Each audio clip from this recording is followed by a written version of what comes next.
Salut mes élèves! Aujourd'hui, je vous explique le chapitre intitulé Les décimaux à la page 47. Je travaille la partie réfléchie et réponds à la page 48. Numéro 1, calcul. J'ai 23 multiplié par 10 est égal à combien? Ici, je multiplie par le nombre 10 qui contient un seul zéro. Donc, j'écris 23 et j'ajoute un seul zéro à droite. La réponse est 230. Je passe à l'exemple suivant. J'ai 23,64 multiplié par 10 est égal à combien? Cette fois-ci, le nombre est décimal. Multiplier donc un nombre décimal par 10 revient à déplacer la virgule d'un chiffre vers la droite. Pourquoi? Parce que j'ai un seul zéro dans le nombre 10. Je déplace la virgule d'un seul chiffre et j'obtiens la réponse 236,4. Je multiplie maintenant le nombre 23,64 par 100. Faites attention, il s'agit ici d'un nombre à virgule multiplié par 100. Le nombre 100 contient deux zéros. Donc, je déplace la virgule de deux chiffres à droite. Et voici ma virgule. Il n'y a aucun chiffre après la virgule. Alors, je l'élimine.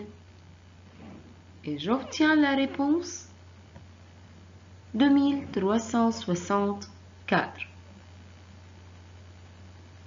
23,64 fois 100 est égal à 2364.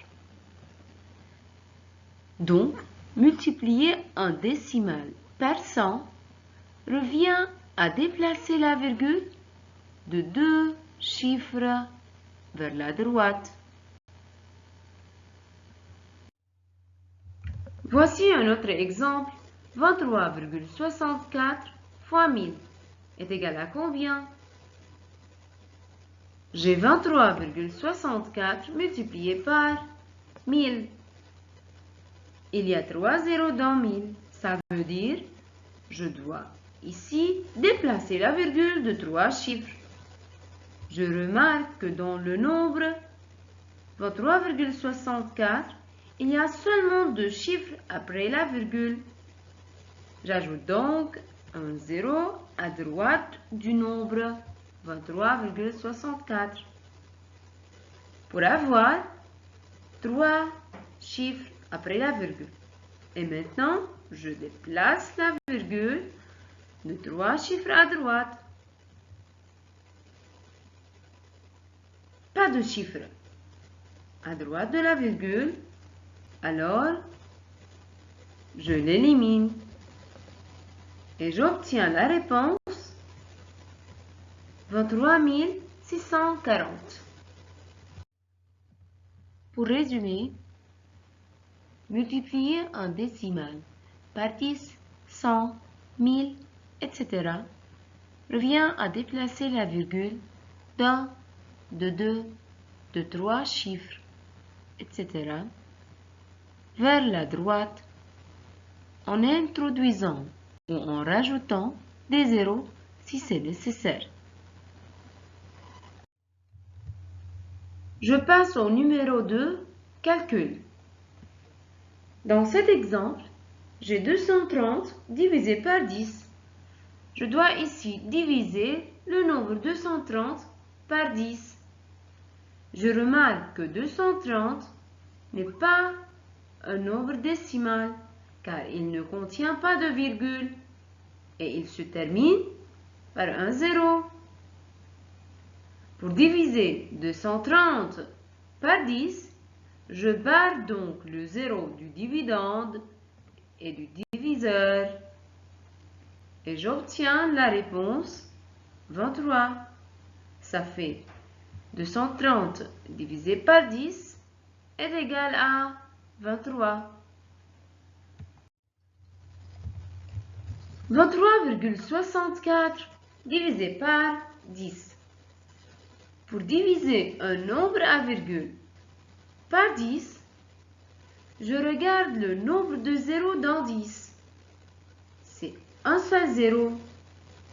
Pour cela, je déplace la virgule d'un seul chiffre, mais cette fois-ci à gauche.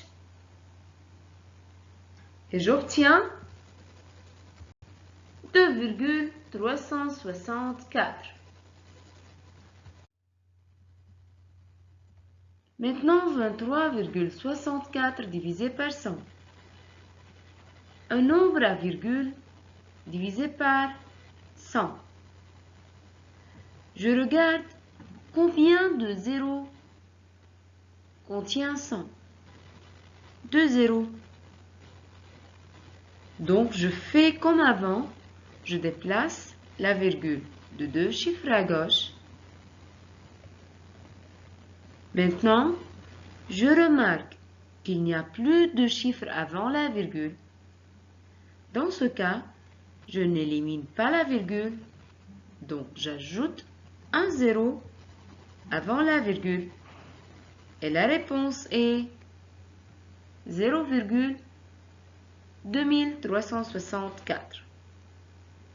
Donc, diviser un décimal par 100 revient à déplacer la virgule de 2 chiffres vers la gauche.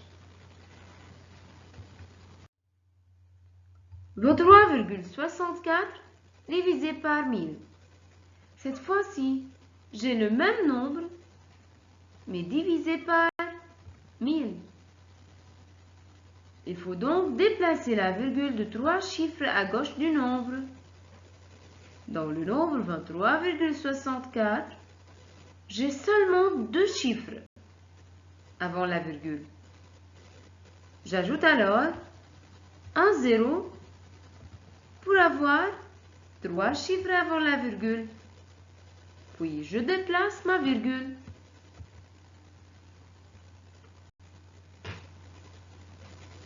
Ensuite, j'ajoute un zéro avant la virgule et j'obtiens la réponse 0,02364. Pour résumer, diviser un décimal par 10, 100, 1000, etc. revient à déplacer la virgule d'un, de 2, de 3 chiffres, etc. vers la gauche en introduisant ou en rajoutant des zéros si c'est nécessaire. Merci pour votre attention. À la prochaine fois. Au revoir.